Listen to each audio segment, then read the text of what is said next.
تازہ ترین ویڈیوز کے لیے چینل کو سبسکرائب کر کے بیل آئیکن اور آل نوٹیفیکیشن پر کلک کریں تاکہ آپ کو ملے ہر اپڈیٹ سب سے پہلے۔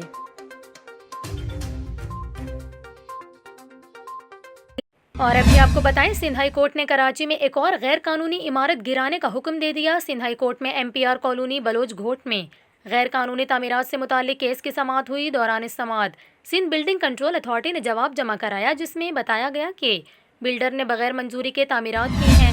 بلڈر نے غیر قانونی طور پر گراؤنڈ پلس 5 سٹوری بلڈنگ تعمیر کر دی۔ سندھ ہائی کورٹ نے ایس بی سی اے کو ایم پی آر کالونی میں غیر قانونی عمارت گرانے اور بلڈر کے خلاف کارروائی کا حکم دے دیا۔ اس کے علاوہ عدالت نے ڈائریکٹر ایس بی سی اے سے 9 دسمبر تک رپورٹ بھی طلب کر لی اور عدالتی احکامات ایس بی سی اے کے ڈائریکٹر جنرل کو بھی ارسال کرنے کا حکم دیا۔ سندھ ہائی کورٹ میں دائر درخواست میں کہا گیا تھا کہ علاقے میں گراؤنڈ پلس 2 سے زائد تعمیرات کی اجازت نہیں ہے۔